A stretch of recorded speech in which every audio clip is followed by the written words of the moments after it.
ఒకసారి నేను తెలియజేసుకున్నాను, ఇట్లా డబ్బులు కొంచెం ఒక రోజు సమయం ఇవ్వండి అని చెప్పి స్థానిక సంస్థలకి ఆయన 1452 కోట్లు ఇచ్చి నిర్జీవం అయిపోతున్న పంచాయతీలకి,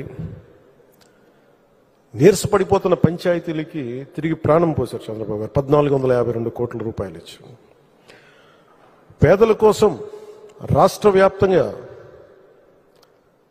ఈ అన్నా క్యాంటీన్లు ప్రారంభించడం, నేను ఎప్పుడు అన్నా క్యాంటీన్లు తెలుసు కానీ చూసేవాడిని కానీ ప్రత్యక్షంగా వెళ్ళే నాకు ఇది ఉండదు. సో ఈ రోడ్లో వస్తున్నప్పుడు పొద్దున్నే ఒక రోజున ఎయిర్పోర్ట్కి వెళ్తా ఉంటే అన్నా క్యాంటీన్లు ప్రారంభించిన 3వ రోజు 4వ రోజు చాలామంది లారీ డ్రైవర్స్, ఈ మన బేల్దారి పనిచేసే కార్మికులు, డ్రైవర్స్ అందరూ, ఆటో డ్రైవర్స్ అందరూ కూర్చోబెట్టి లైన్లో ఉన్నారు. ఏంటి ఇంతమంది లైన్లో ఉన్నారంటే ఆ పొద్దున్నే ఆ పలహారం తింటాను.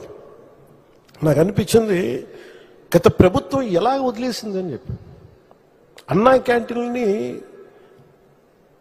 ఆయన ఎన్టీ రామారావు గారి పేరు మీద అన్నా క్యాంటీన్ ఎలా మూసేయాలనిపించింది. 10 మందికి అన్నం పెట్టేది, అది 10 మంది ఆకలి తీర్చేది, ఎలా తీసేసారు నాకు అర్థం కాదు. అలాంటిది అంతమంది లైన్లో ఉండి నిలబడి చూస్తూ ఉంటే నా కడుపు తరుక్కుపోయింది.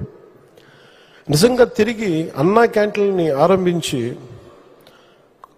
కార్మికుల తాలూకా క్షుద్బాధని తీర్చిన చంద్రబాబు గారికి మనస్ఫూర్తిగా ధన్యవాదాలు తెలుపుతున్నాను.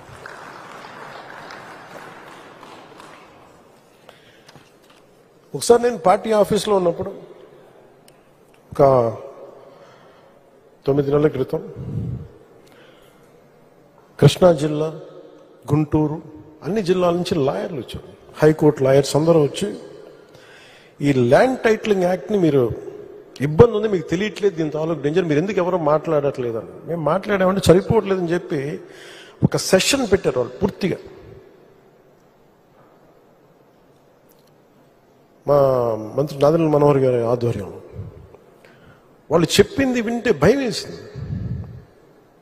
అందులో మరి ఒకరు చెప్పింది, నా పొలంలో నీ ముఖం ఎందుకు, నా తల్లిదండ్రులు ఇచ్చిన ఆస్తి, నా తాతలు ఇచ్చిన ఆస్తిలో మీ ముఖం ఏంటి, ఇందులో మా తల్లిదండ్రుల స్వార్జితం, వాళ్ళ కష్టార్జితం, ఈ ముఖ్యమంత్రి ఫోటో ఏంటి, పొలాల్లో సరిహద్దు రాయిల్లో మీ ముఖాలు ఏంటి, ఇది ఎటు వెళ్ళిపోతుంది, మీరు ఎవరేం చేయరా అని చెప్పి వాళ్ళు నన్ను నిలదీస్తే నేను చెప్పి నేను సాధ్యమైనంత చేస్తాను, తీసేస్తామని చెప్పి.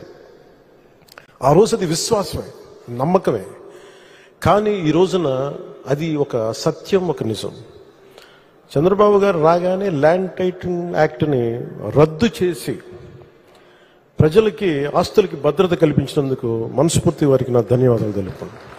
మీరు ఊహించగలరు, నేను పిఠాపురంలో భూమి కొంటే దాంట్లో అప్పటి ప్రభుత్వం ఆ ముఖ్యమంత్రి గారి ఫోటో ఉంది.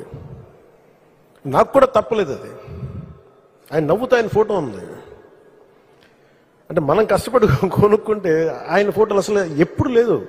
ఆంధ్రప్రదేశ్ రాజముద్ర ఉండాలి అక్కడ, ప్రభుత్వ ప్రతినిధివి నువ్వు.